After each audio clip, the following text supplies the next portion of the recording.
Today, we're diving into a story that honestly feels like it was ripped straight from a crime novel.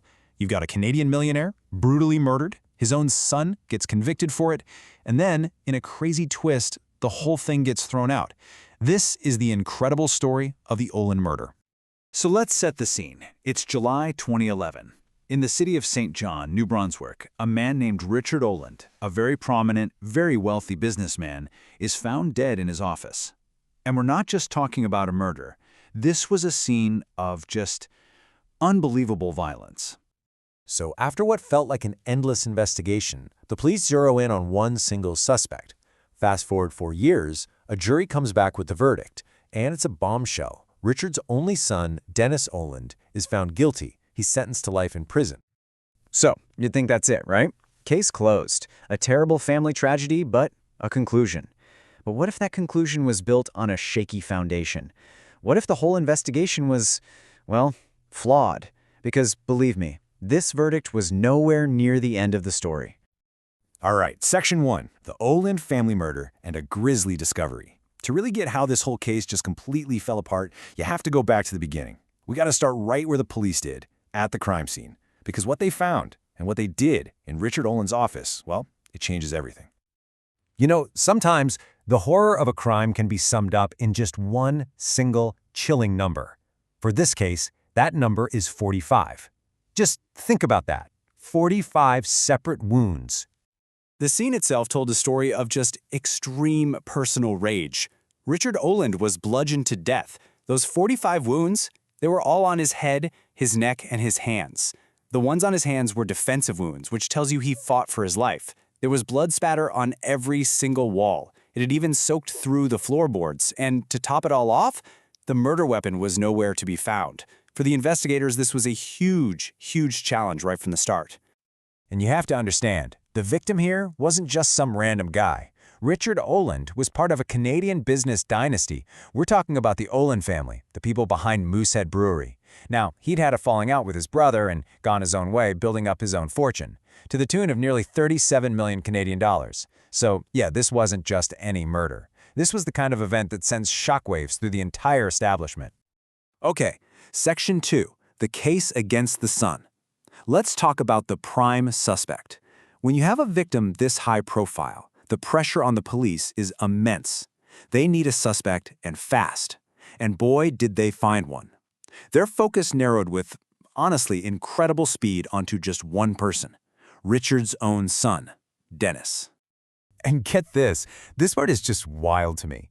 On the very same day his father's body was found, before any real forensic work could have even been done, Dennis Oland is brought in for an interview. And the police tell him, straight up, "You are our #1 suspect." Just like that.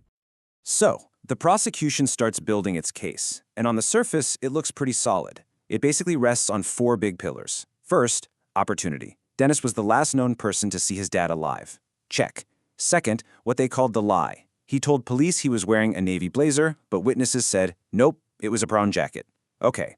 Third, and this is the big one, the physical evidence.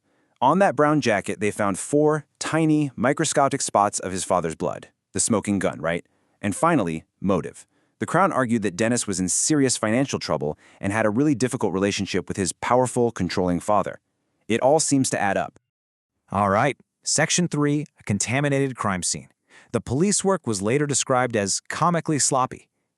With that evidence, a conviction looked like a slam dunk. But when the defense team started to really dig into how that evidence was gathered, the whole case for the prosecution started to look, well, really shaky. And it all started with the police work. So you're probably thinking exactly what the jury was thinking, right? Blood on the jacket, he was the last one to see him, he had a motive.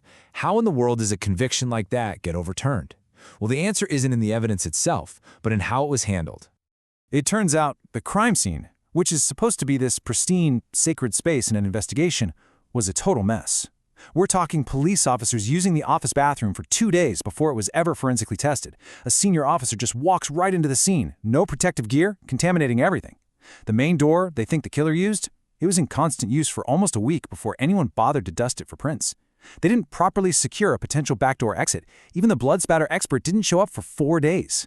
These aren't small slip-ups. This is a pattern, and it points to a classic case of tunnel vision.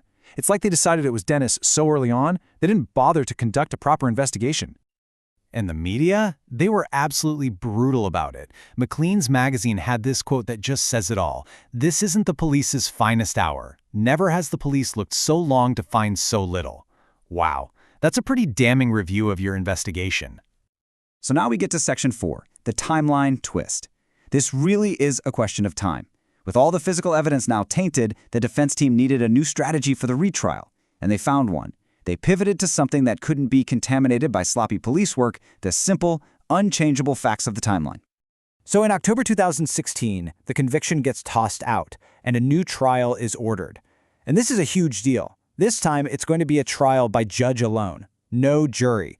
That means the entire case comes down to whether one person, a judge, believes there's reasonable doubt. And the defense? They decided to bet their entire case on the clock. And this timeline is what turned the whole case on its head. Okay, follow this. At 6:30 p.m., we know Dennis Oland leaves his dad's office. About an hour later, around 7:30, he has a confirmed alibi. He's on video, miles away in a different town. Now here's the kicker. Sometime between 7:30 and 8 p.m., two witnesses who are in the same building hear these loud, thumping noises coming from Richard Oland's office. And suddenly, the prosecution has a massive problem. Their whole case depends on the idea that Richard was killed before 6:30 p.m. while Dennis was still there. But the defense argues, hey, what if those thumping noises were the murder? If that's true, it means the attack happened after 7:30, at a time when we know for a fact Dennis was somewhere else entirely. And that, my friends, is the textbook definition of reasonable doubt. Okay, Section 5, an unsolved mystery, the aftermath.